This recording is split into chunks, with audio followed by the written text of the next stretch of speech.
Hello friends, जय Jagannath. Welcome to Lipsa lifestyle blogs. केमती अच्छे आपण मैंने आशा करुच्छे आपण मैंने समस्ते बहुत भलरे थे।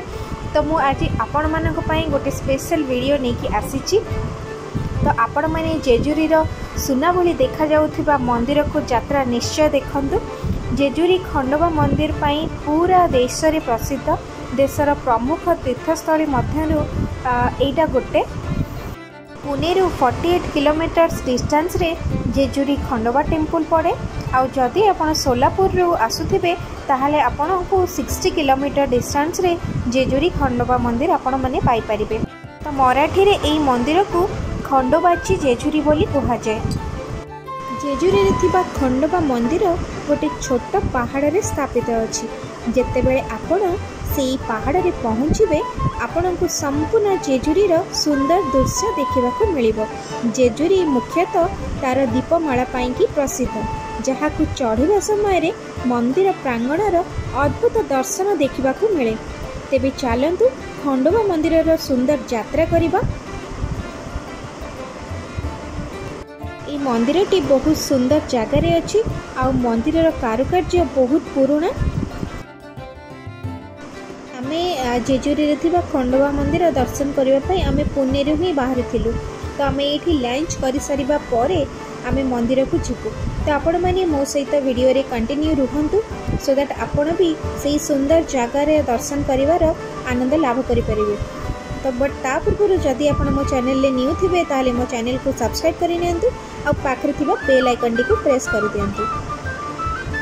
तो आपण माने मोर लास्ट वीडियो भी देखिथिले।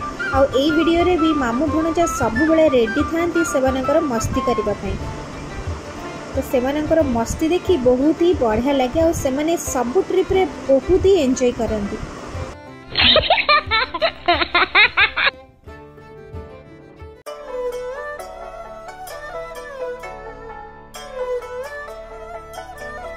तो आमे माने आसी पहुँच गलु जेजुरी थिबा खंडोबा बाबांकर मंदिर रे। तो चलतु मंदिर को आहुरी पाखरु जानिबा। जेजुरी रो मुख्य देवता होउछन्ति प्रभु खंडोबा, जहाँकर नाम अनुसार मंदिरर नाँ रहिछि। जेजुरी नगर खंडोबा भगवान को पई समर्पित अछि। खंडोबा को मार्तंड, भैरव आउ मल्हारी एहीपरि नाम रे लोक जानନ୍ତି, जहाँ को भगवान शिवंकर नाम अटे। मराठी रे बड़ लोकन को सम्मान देवाकू जाई तांको नाम शेष रे बा, राव बा राय लगा जाए। एइथिपाई भगवान खंडोबांकर नाम रे परिचित। खंडोबा मंदिर रे पहुँचवाकू हेले आपनकू 200टी पत्थर पहाच चढ़ी पहाड़ उपरे थिबा बाबांकर मंदिर रे पहुँचवाकू पड़िबो। आपण मैंने 200टी पहाच चढ़ला बेले से जगार पहाड़र सुंदर नजारा देखा पाइबे। तो आपण इजिली मंदिर रे जाई पहुँच पारिबे। तो मो सासू मंदिर रे बाबांकर दर्शन पाई एते खुशी थिले जे से इजिली आम सहित 200टी पहाच चढ़ी बाबांकर दर्शन पाई पहुँची गले।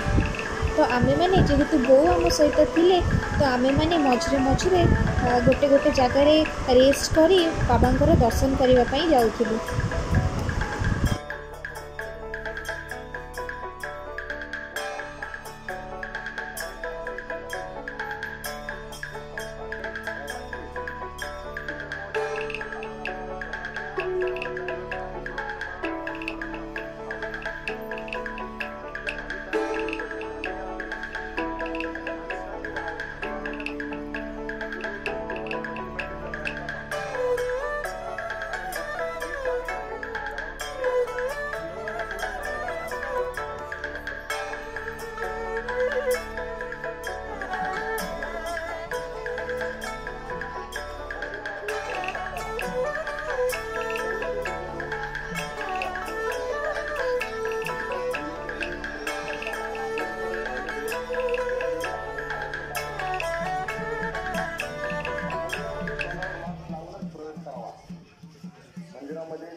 खंडोबांकर प्रतिमा एक घोड़ा उपरे विराजमान करी गोटे योद्धा रूपरे एठी विराजमान करती। तांको हातरे राक्षस को मारिबा पई गोटे खंडा थिला। खंडोबांकर नाम एई शस्त्र खंडा नाम नामित अछि। किछि लोक खंडोबांकु शिव, भैरव, सूर्य देवता और कार्तिकंक रूपरे मानि थांती। खंडोबा मंदिरर कथा महाराष्ट्रर किछि लोकगीत और साहित्य रे उल्लेख अछि। ब्रह्मांड पुराण अनुसारे राक्षस मल्ला और मणि को भगवान ब्रह्मांकर वरदान द्वारा संरक्षण प्राप्त थिला। तो सेही वरदानर फलस्वरूप से माने निजको अजय मानिबाकू लागिले आउ पृथ्वीर सन्थ और लोकमानंकु आतंकित करिबाकू लागिले।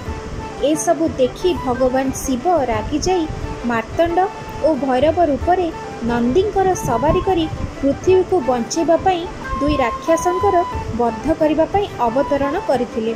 लोककथा अछि जे एही उत्तेजनारे मार्तंड भैरव सुनेरे सूर्यंक परी लागुथिले। तांकर पूरा शरीर रे हळदी लागिथिला, जहा पई तांको हरिद्रा नाम रे नामित करा जायछि। जेतेबेले भगवान मार्तंड दुई राक्षसंकु बद्ध करदेले सेतेबेले मणि पश्चाताप करी प्रभुंकु तार धड़ा घोड़ाटी प्रदान करिथिला आउ तांकु वरदान मागिथिला।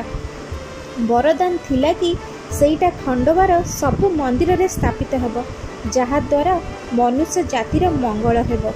खंडोबा खुशी खुशी एही वर ताकु प्रदान करथिले, किंतु मल्ला वरदान मागिथिला कि मानव जातिर विनाश हेउ।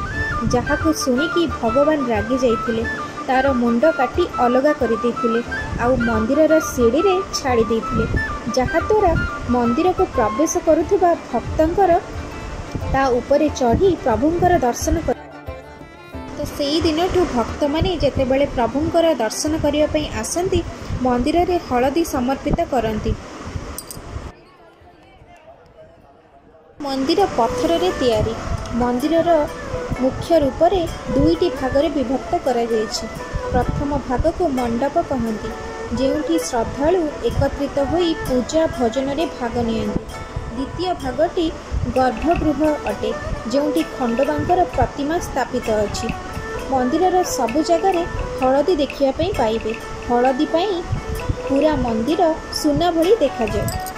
एउंथि मराठी रे सौनाठी जेजुरी बोली कुहा जाय।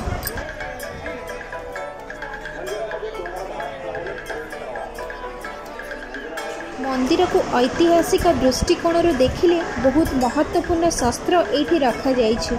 दशहरा दिन एठी शस्त्र सबको बहुत समय उठेबार प्रतियोगिता हुए। भक्तंकर कहिबा अनुଯାयी खंडोबा कुनी पिला जन्म एवं बाहाघरर सबु विघ्न दूर करती।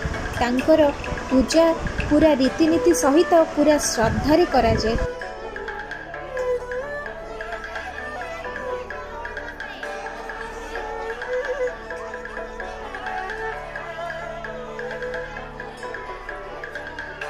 सबु वर्ष प्रभुंकर मल्ला और मणिठू जीतिबार उत्सव मना जाए। सबु वर्ष मार्गशीर रे एठी बड़ मेलार आयोजन हुए।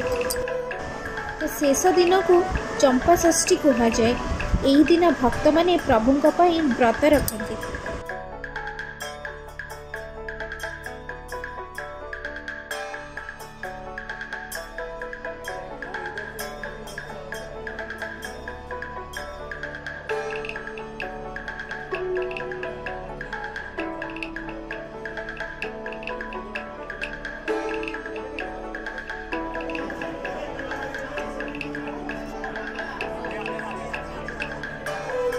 जो भक्त मानकर मानसिक पूरण हुए से माने एई जगार प्रभु खंडोबांकर अभिषेक करती। तो आपण माने देखि पारुथिबे भक्त माने केते श्रद्धार सहित प्रभुंकर अभिषेक करुछंती।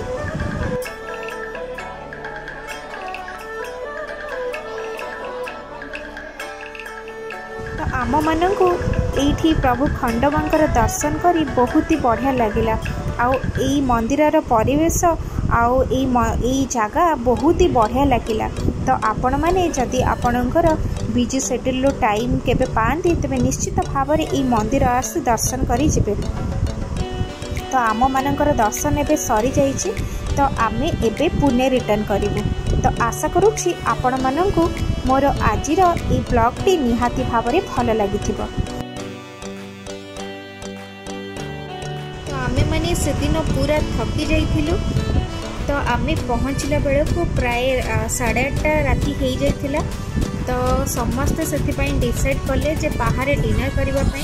तो आम समस्त जेहेतु पूरा हलदी आम देह सारा हो जाइथिला। तो आम फ्रेश है आम बाहर को से दिन जाइथिलु डिनर करने।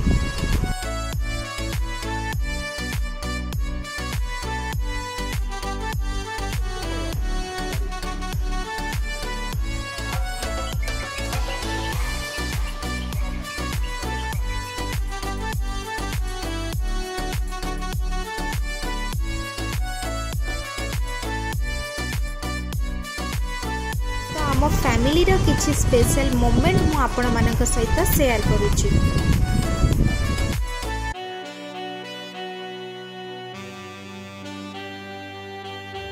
तो ए रेस्टोरेंट होची आम ईशान रो फेवरेट रेस्टोरेंट। तो ईशान रो कहबा अनुसार आम ए रेस्टोरेंट को जाइथिलु। आउ ए रेस्टोरेंट रे बहुत ही बढ़िया भेज खाइबा मिले।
आमे माने चलिलु एबे डिनर करबा पई। तो आज वीडियोटी को मु एठी एंड करि नउची। तो मु पुणी आसीबी आपण मानक पाखकु आउ गोटे नुवा दिन रे आउ गोटे नुवा वीडियो सहित। बट ता पूर्व जदि आपण मो चैनल रे न्यू आ एबे जाय मो चैनल को सब्सक्राइब करि नाहंती ताहाले जल्दी जल्दी मो चैनल को सब्सक्राइब करि नेंतु। आउ पाखरे थिबा बेल आइकन को प्रेस करि देंतु सो दैट मोर जहाँ भी सब न्यू वीडियो आसीबा आपण को प्रथमे तार नोटिफिकेशन सब जिवो। तेबे मते विदाय दियंतु। टिल देन आपण माने एमती हसथांतु और सब मो वीडियो देखि थांतु। Bye bye, take care and जय जगन्नाथ।